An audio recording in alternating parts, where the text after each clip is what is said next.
The massive crystal halls of the Galactic Council buzzed with nervous energy. Representatives from hundreds of species filled the chamber, their various forms creating a rainbow of colors and shapes. At the center of it all, the holographic display showed the grim reality that had brought them together. "The outer rim sensors have gone dark," announced Zix-9, the Zephyrian military commander. His crystalline body reflected the red warning lights that flashed across the chamber. 17 systems in the past month. The pattern is unmistakable. A collective shudder ran through the assembly. Every species present knew what this meant. The Devourers had returned. In the back corner of the chamber, the human delegation sat quietly.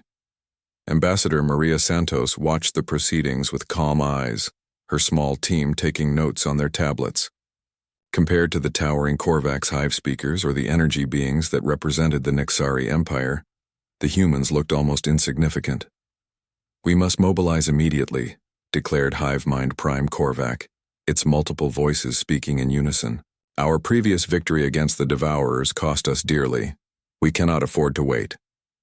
"Agreed," said the shimmering form of Nexari Fleet Admiral Zonka. "But this time, they seem different. Our advanced scouts report new ship designs, unknown weapons. They have evolved during their 1,000-year absence." The chamber erupted in worried chatter. Species representatives spoke in dozens of languages, creating a cacophony of fear and concern. The Devourers were not just another hostile alien race. They were the nightmare that haunted every civilized world in the galaxy.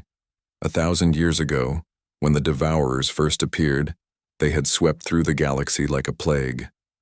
Their massive biomechanical ships consumed everything in their path, turning entire worlds into raw materials for their war machine. It had taken the combined might of every major species to finally drive them back to the dark spaces beyond the galactic rim.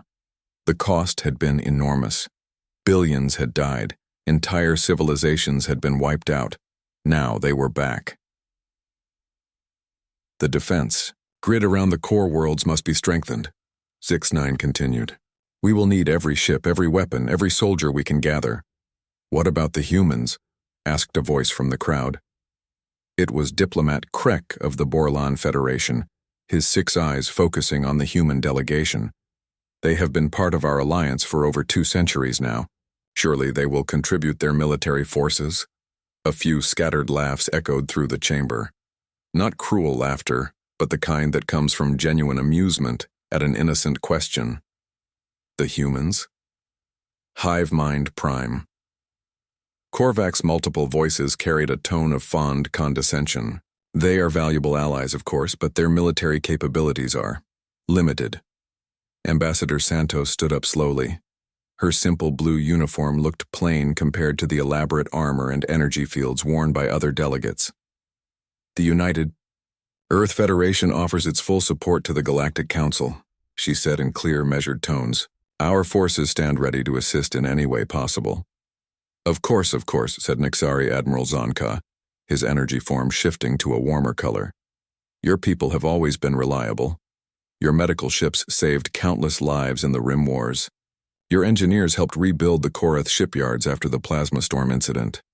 Your species excels at support roles," added Zix-9, his crystal face attempting what might have been a smile.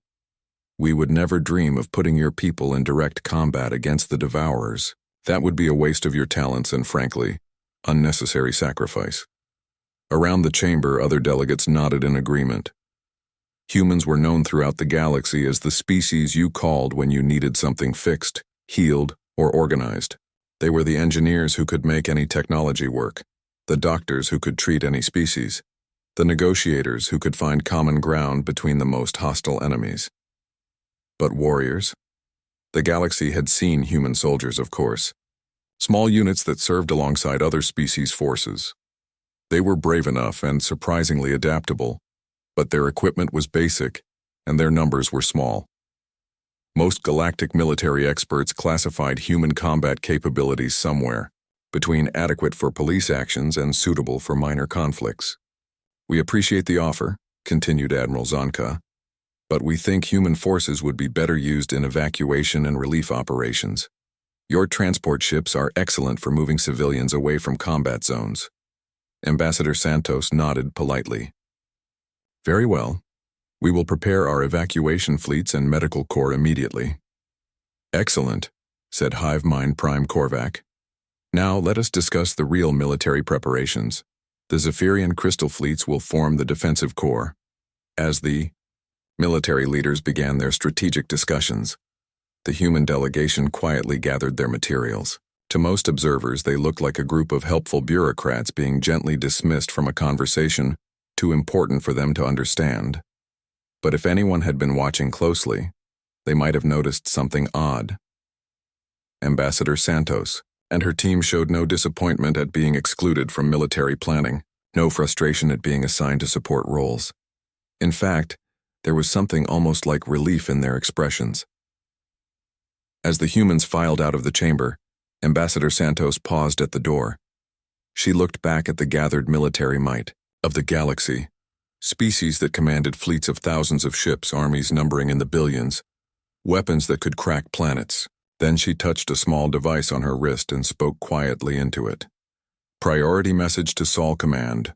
Authorization, Santos Alpha 7. Message begins. The Council has declined our military assistance. Proceeding with Protocol 7. Recommend immediate activation of all reserve assets. Message ends. The device beeped softly in acknowledgement, and Ambassador Santos walked calmly toward the human quarters. Behind her, the greatest military minds in the galaxy continued their preparations, confident in their assessment of the situation. The Devourers were dangerous, yes, but they had been beaten before. It would be costly, but with proper planning and the combined strength of all major species, they could be defeated again. None of them questioned why a species as successful and widespread as humanity had such a limited military presence.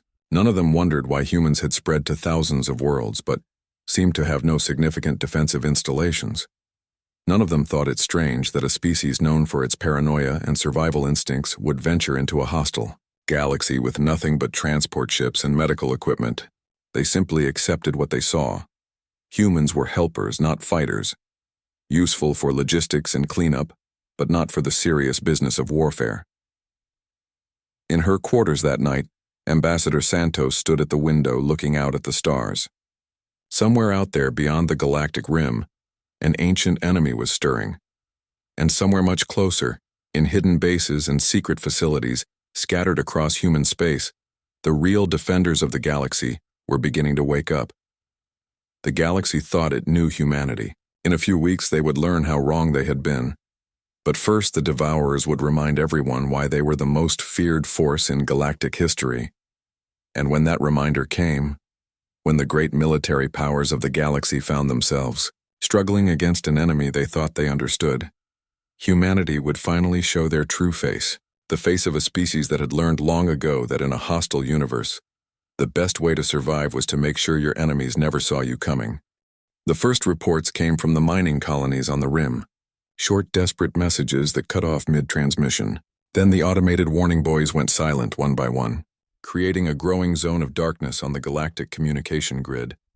Admiral Keith Vore of the Zephyrian Defense Fleet stared at the tactical display with growing horror. Each red dot represented a dead system. Each missing signal meant billions of lives lost. "How many ships did we lose in the Kepler sector?" he asked his aide. 17 crystal destroyers and 3 command carriers, came the reply. No survivors. The number hit like a physical blow. 17 destroyers represented nearly a tenth of the Zephyrian fleet's front-line strength, and they had been wiped out in less than 6 hours. "Sir, incoming message from Hive Fleet Beta," the communications officer announced.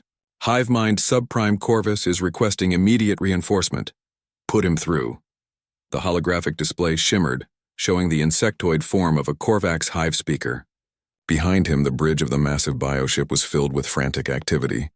Admiral Keth Vore, the creature's multiple voices were strained with exhaustion. "We have engaged the Devourer advance fleet at Nexus Point 7. The enemy has new weapons. Our swarm tactics are ineffective." "What do you mean, ineffective?" Keth Vore demanded. "Your swarm ships have never failed against conventional weapons." "These are not conventional weapons," Corvus replied. "They are using some kind of energy field that disrupts our hive link. When our ships get close, They lose connection to the collective mind. They become confused, vulnerable. We have lost over 300 vessels. Kethvor felt his crystal structure darken with shock. 300 Korvax ships represented more firepower than some entire species could field. Admiral, another voice cut in. This time it was the energy form of Nexari Admiral Zon-Ka, his usual calm demeanor showing cracks of desperation. We have similar reports from our engagement at the Spiral Arm defense line. Our plasma weapons are having minimal effect on their new hull designs. They seem to be absorbing our energy attacks and using them to power their own systems. The tactical display updated again, showing new red zones spreading across the galaxy like a disease. The Devourers were not just advancing, they were accelerating. Each victory seemed to make them stronger. How is this possible? Kethvor whispered. 1,000 years ago we drove them back. Our weapons worked then. They have adapted, Zonka replied grimly. Every tactic we used, every weapon we deployed, they have found countermeasures. It is as if they studied our previous war and designed specific defenses. A new communication channel opened, and the worried face of Ambassador Santos appeared on the display. She was aboard one of the human medical ships which had been assigned to evacuate civilians from the outer systems. Admirals, she said formally, I wanted to update you on the evacuation progress. We have successfully removed the populations from Kepler-7, Midway Station, and the terraform colonies. Good work, Ambassador, Kethvor replied absently. His attention was focused on the battle report streaming in from across the front lines. Continue evacuation operations. We will hold them as long as possible. Understood. However, I should mention that our evacuation fleet commanders have observed some unusual Devourer ship movements. If you would like, we could share our sensor data. Later, Admiral Zonka interrupted. We appreciate human assistance, but military analysis is best left to those with actual combat experience. Ambassador Santos nodded politely. Of course. We will continue with our assigned duties. The communication ended, and the three military leaders returned to their grim discussion. None of them noticed the brief expression that crossed Santos's face before the channel closed. It was not hurt or disappointment. It was something closer to pity. Over the following days, the reports became increasingly desperate. The combined fleets of the galaxy's greatest military powers were being systematically dismantled by an enemy that seemed to have an answer for every weapon, every tactic, every strategy. The Zephyrian crystal ships, once thought unbreakable, shattered under the impact of Devourer kinetic weapons that somehow found the exact resonance frequency to destroy the crystalline structure. The Korvax swarm fleets, numbering in the thousands, were neutralized by jamming fields that severed the psychic links holding the hive mind together. The Nexari energy weapons, capable of melting planets, were absorbed and reflected back at their own ships. We need to fall back to the secondary defense line, Admiral Zonka announced during an emergency council session. His energy form flickered with exhaustion. We cannot hold the outer rim. Fall back? Hive mind prime. Korvax voices carried disbelief. We have never retreated from the Devourers before. We have never faced Devourers like these before, Kethvor replied. They are not the same enemy we fought 1,000 years ago. They have evolved. Around the council chamber, delegates from dozens of species watched in growing panic as their greatest military leaders admitted defeat. Some species were already making quiet inquiries about separate peace negotiations. Others spoke of fleeing to distant galaxies. What about asking the humans to contribute their actual military forces? Suggested Diplomat Krek. Perhaps they're different. Technology might be effective. The suggestion was met with uncomfortable silence. Humans are already doing everything they can, Admiral Zonka said carefully. Their evacuation efforts have saved millions of lives. But surely they have actual warships, Krek pressed. Every species has military forces. The humans have shown us their capabilities, Hive Mind Prime Korvac replied. They are a peaceful species. Their strength lies in support and logistics, not warfare. What none of them knew was that in the secure communications centers aboard the human evacuation ships, a very different kind of conversation was taking place. Status report, Ambassador Santos said quietly into her encrypted communicator.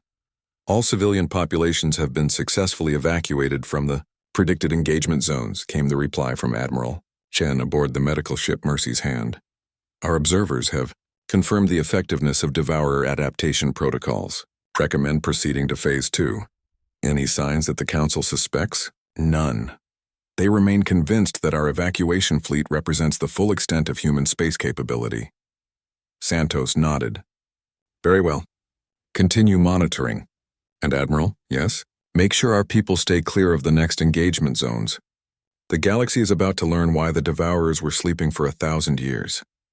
As the communication ended, Santos looked out at the stars where the greatest military powers in the galaxy were fighting for their survival. Soon, very soon, they would understand what humanity had been preparing for all along. The Devourers had evolved to counter the weapons and tactics of 1,000 years ago, but they had never faced the species that had been quietly watching, learning, and preparing for this exact moment. The galaxy's underestimation of humanity was about to become the Devourer's greatest mistake. The emergency session of the Galactic Council had been moved to a secure bunker, deep beneath the capital world's surface. Above them, Devourer scout ships prowled the outer system, their dark forms visible against the stars like harbingers of doom. We have lost 70% of our combined fleet strength, Admiral Kethvor reported, his crystal form dim with exhaustion. The Devourers have broken through all 3 defensive lines. They will reach the core worlds within days. Around the chamber, the surviving delegates sat in stunned silence. The greatest military alliance in galactic history was on the verge of total collapse. Perhaps, suggested Diplomat Krek hesitantly, it is time to consider surrender terms. The Devourers do not negotiate, Hivemind Prime Korvac replied, its voices hollow with despair. They consume. That is their nature. Then we die fighting, Admiral Zonka declared, though his energy form flickered with uncertainty. We make our last stand here. With what ships? Kethvor asked bitterly. The Zephyrian crystal fleet is gone. The Korvac swarms are scattered. Your Nexari energy platforms have been turned against your own forces. We have nothing left. In the back of the chamber, Ambassador Santos stood up slowly. Every eye in the room turned to her, though most with barely concealed irritation. The last thing they needed was another offer of medical assistance. Distinguished delegates, Santos began, her voice calm and clear. I believe there has been a misunderstanding. Ambassador, Admiral Zonka said with forced patience, we appreciate your people's efforts, but this is not the time for evacuation planning. You misunderstand, Santos replied. I am not here to discuss evacuation. I am here to inform you that humanity is ready to deploy our military forces. A few scattered chuckles echoed through the chamber, quickly dying as delegates realized no one else was laughing. Ambassador, Kethvor said gently, your species has already contributed everything possible. Your medical ships and evacuation transports have saved countless lives, but the Devourers cannot be stopped by hospital ships. Santos touched a device on her wrist and the chamber's main display activated. Instead of the tactical map showing Devourer positions, the screen now showed a simple message. Terra command authorization required. Computer, Santos said clearly. This is Ambassador Maria Santos, United Earth Federation. Authorization code Santos Alpha 77 Tango. Implement Protocol 0. The display changed immediately. What appeared was not the familiar map of human space that the Council knew. A few dozen settled worlds connected by peaceful trade routes. Instead, the display showed something that made every delegate lean forward in shock. The human systems were lit up like a war zone. Massive installations appeared on the map, showing defensive platforms around every star, fleets of ships that dwarfed anything the galaxy had seen, and military installations hidden in asteroids, on moons, and in deep space. This cannot be accurate, Admiral Zonka whispered. These readings show military installations that would require the resources of a major galactic power. The readings are accurate, Santos replied calmly. What you have seen of humanity for the past 2 centuries was our diplomatic and humanitarian core. What you have never seen is our military. She touched her wrist device again and new displays appeared. Shipyards hidden inside hollow asteroids, fleet bases built into the dark sides of moons, weapons platforms disguised as research stations, an entire military infrastructure that had somehow remained completely invisible to galactic intelligence services. Impossible, Hivemind Prime Korvac stated. Our deep space sensors would have detected such installations. Your sensors detected what we wanted them to detect, Santos explained. For over 200 years, humanity has maintained the illusion that we were a peaceful, minimally armed species. We found it useful for others to underestimate our capabilities. But why? Diplomat Craig demanded. Why hide such strength? Santos was quiet for a moment, as if considering how much to reveal. When humanity first ventured into space, we encountered several species that viewed us as a threat simply because of our rapid expansion and adaptation. We learned that sometimes the best way to survive is to appear harmless until you absolutely need to be otherwise. She gestured to the display where new information was appearing. Fleet positions, weapon specifications, troop numbers.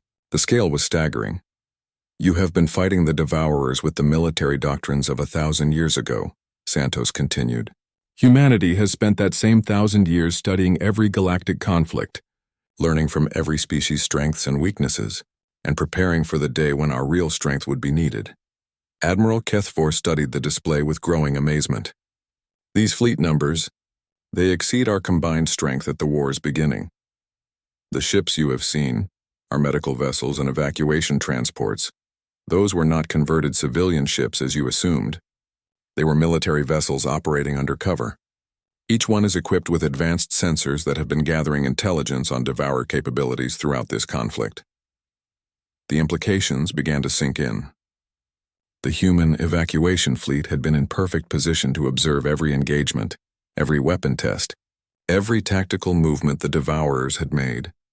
You have been spying on the war, Admiral Zonka said, his energy form shifting to an angry red color. We have been preparing, Santos corrected. The Devourers' adaptations are impressive, but they are based on countering the military technologies they faced before. They have never encountered human weapons or tactics.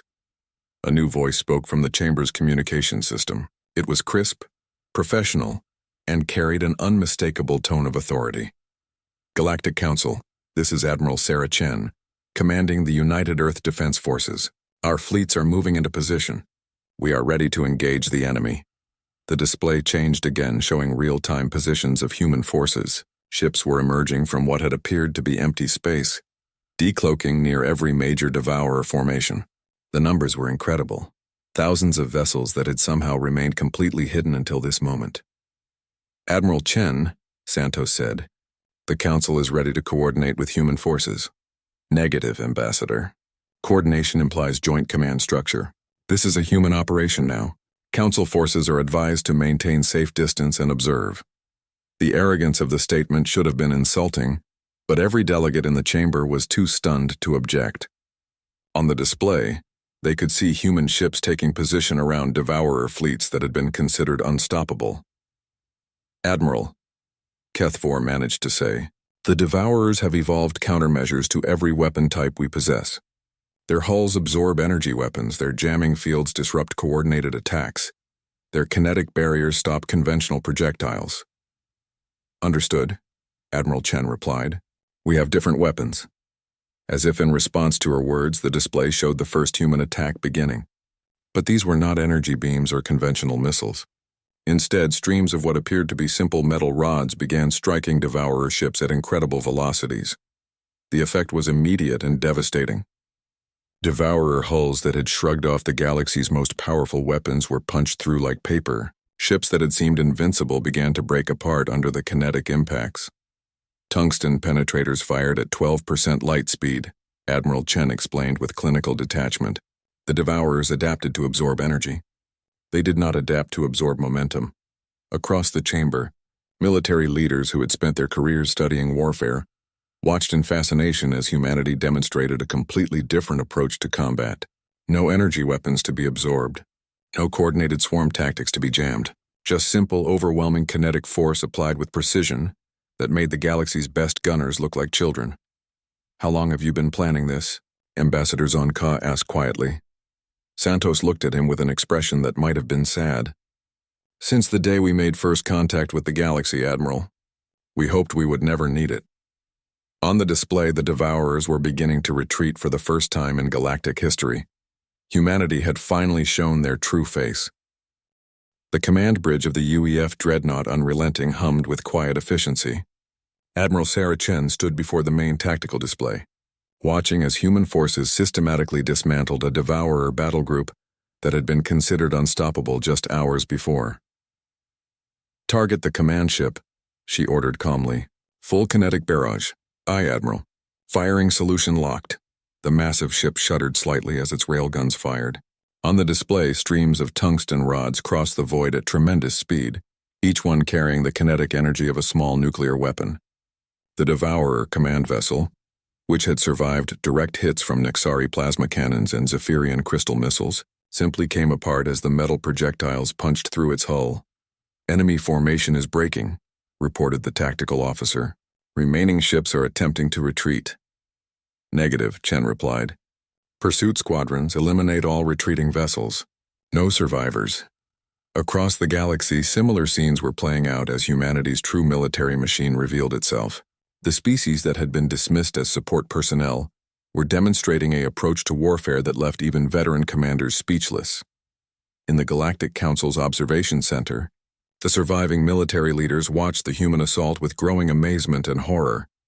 "They are not just defeating the Devourers," Admiral Kethvor whispered, his crystal form flickering with disbelief. "They are hunting them." On the main display, human pursuit craft chased down fleeing Devourer ships with relentless precision. Each escape attempt was anticipated, each evasive maneuver countered. The humans seemed to know exactly where their enemies would go before the Devourers knew themselves. "How are they predicting enemy movements so accurately?" Hive Mind Prime Korvac asked. Ambassador Santos, who had remained in the observation center, answered without taking her eyes off the display. "Artificial intelligence. We have been running combat simulations against Devourer tactics for over 50 years. Our AI systems have analyzed every possible movement pattern." 50 years? Admiral Zonka's energy form pulsed with confusion.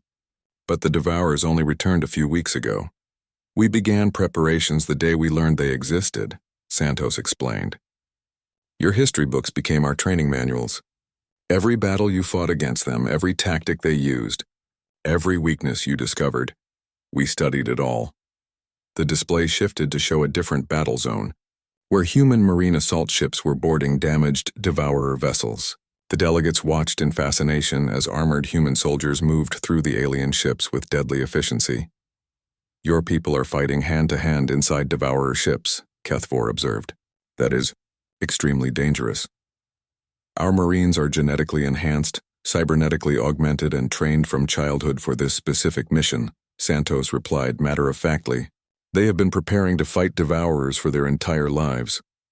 The casual way she mentioned genetic enhancement and cybernetic augmentation sent a chill through the chamber. These were technologies that most galactic species considered either impossible or too dangerous to use. "Admiral Chen," came a voice over the communication system. "This is Strike Team Alpha aboard the Devourer vessel Death's Edge. We have secured the bridge and are downloading their navigation data. Excellent work, Colonel. Extract all data and prepare charges for demolition." "Understood." Preparing to scuttle the ship. On the display, the human Marines evacuated the Devourer vessel just before it exploded in a brilliant flash, but instead of the usual explosion, the ship seemed to simply disintegrate, as if every molecular bond had been severed simultaneously. "What weapon did they use?" Diplomat Krek asked in amazement.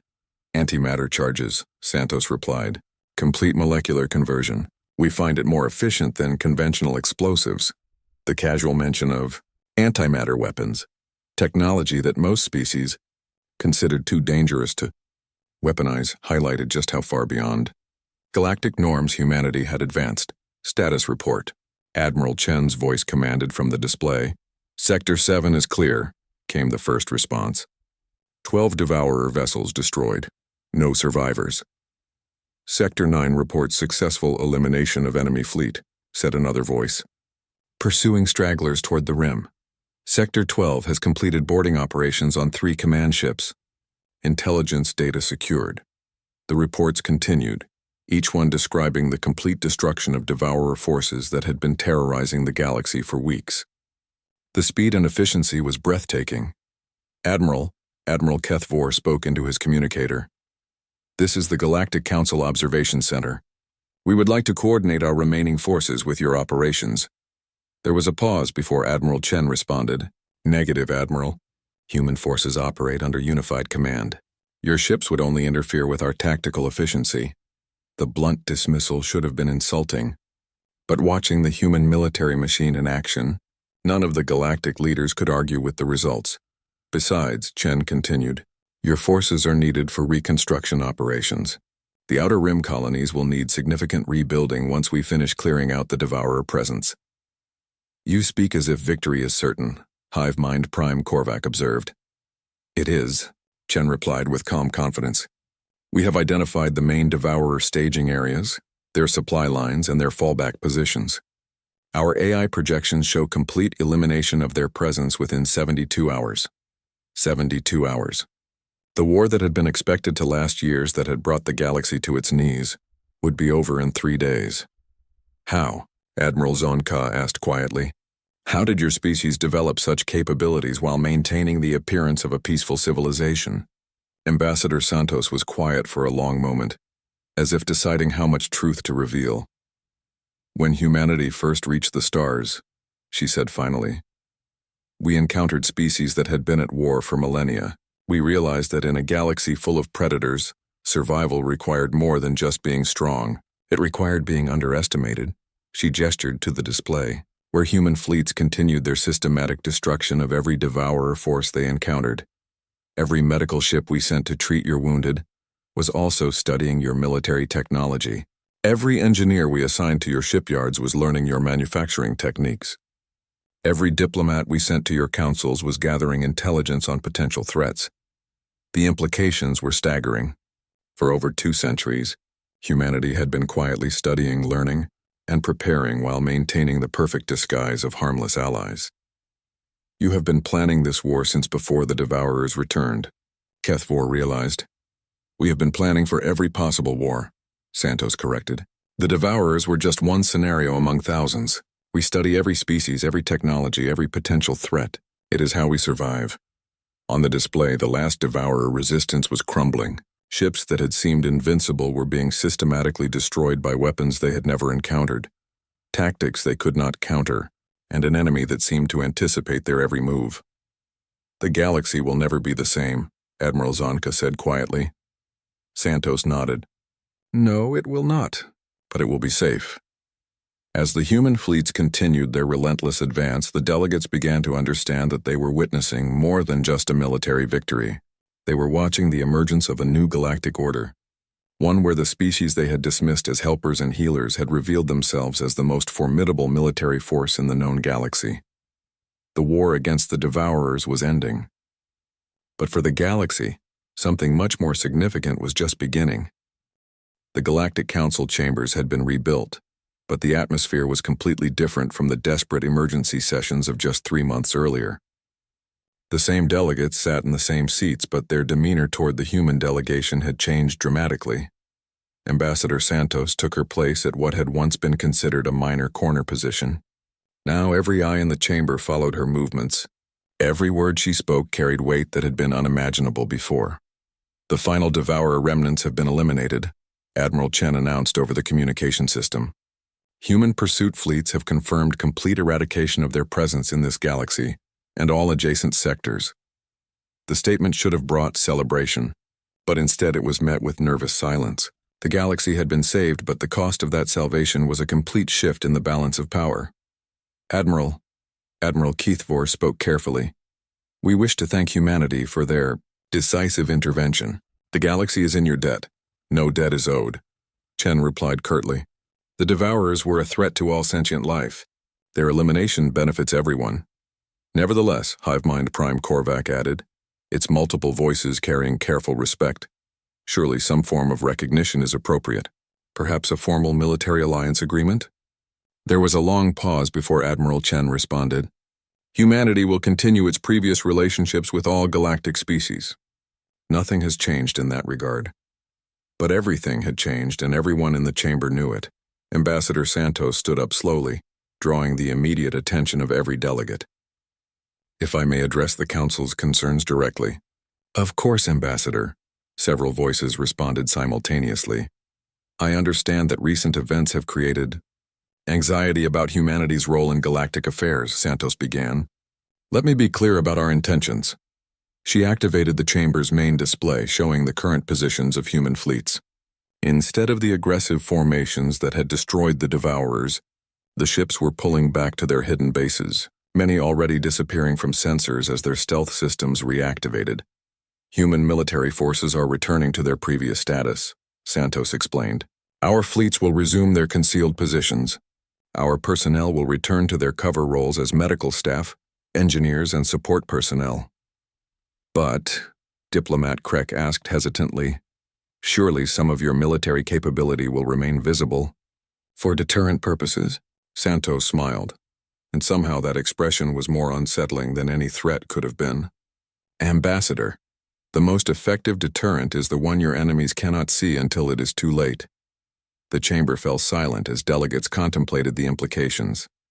Humanity was returning to their previous role as helpful support staff, but now everyone knew what lay beneath that peaceful exterior. Will there be any changes to the Galactic Council structure? Admiral Zonka asked carefully. None requested, Santos replied. The current system functions adequately for its intended purposes. The casual dismissal carried a clear message. Humanity could reshape galactic government anytime they chose to, but they did not see the need to do so. Over the following weeks, life in the galaxy slowly returned to normal. Human medical ships resumed their mercy missions. Human engineers went back to fixing infrastructure and solving technical problems. Human diplomats continued their patient work of mediating disputes between species. But the galaxy watched them now with very different eyes. On the industrial world of Korath Prime, where human engineers had helped rebuild the shipyards after the plasma storm incident, workers found themselves studying their human colleagues with new respect and not a little fear. The cheerful technician who had solved their reactor problems was someone who had just helped eradicate the most dangerous species in galactic history. In the medical stations around the rim worlds, where human doctors continued their work of treating patients from dozens of species, colleagues found themselves wondering what other capabilities their human partners might be hiding. The change was most obvious in military circles. Officers who had once dismissed human tactical advice now hung on every word from human liaisons. Training programs began incorporating analysis of human combat footage, though much of the actual technology remained classified. They make it look so easy, Admiral Kethfor confided to his aide, while reviewing recordings of the human assault on Devourer positions. No wasted movement, no unnecessary risks. Every action perfectly calculated. Sir, his aide asked carefully, do you think they are a threat to us? Kethfor was quiet for a long moment, his crystal form cycling through several colors as he processed the question. I think, he said finally, that they are the reason the rest of us can sleep peacefully, and I think that is exactly how they planned it. The truth of humanity's long-term strategy was becoming clear to galactic intelligence analysts. For over 2 centuries, humans had positioned themselves as indispensable helpers throughout the galaxy. They had become so integrated into galactic civilization that attacking them would be like attacking the galaxy's own infrastructure. More importantly, they had demonstrated that any species threatening galactic stability would face complete annihilation. The Devourers had been the most feared force in the galaxy's history, and humanity had eliminated them so thoroughly that not even their technology remained for study. The message was clear. The galaxy was under humanity's protection, whether it realized it or not. In her private quarters aboard the medical ship Mercy's Hand, Ambassador Santos finished her final report on the Devourer conflict. She paused at the end, considering how to phrase her conclusion. The concealment protocol has been successfully maintained, she wrote. Galactic species continue to view humanity as primarily peaceful support personnel. Military capabilities have been demonstrated sufficient to establish deterrent effect without creating panic or rebellion. Recommend return to previous operational status with heightened monitoring of potential threats. She sealed the report and transmitted it to Sol Command, then looked out her viewport at the stars. Somewhere out there, human fleets were returning to their hidden bases, fading back into the shadows where they had waited for over 2 centuries. The galaxy thought the war was over. In reality, it had never begun. This had simply been pest control.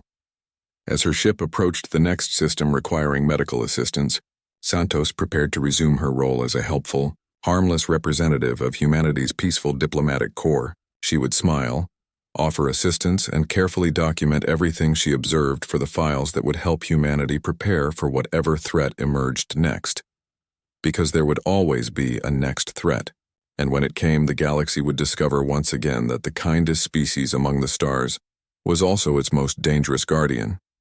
The Devourers had learned this too late to matter. Other potential enemies would hopefully be wiser, but if they were not, humanity would be ready. They were always ready. In the depths of space, hidden bases powered down their weapons and returned to silent watching. Medical ships resumed their routes between distant worlds. Engineers went back to solving problems and building infrastructure. The galaxy slept peacefully. Protected by guardians it barely understood and watched over by a species that had perfected the art of being underestimated. And in the darkness between the stars, humanity's true strength waited patiently for the next time it would be needed.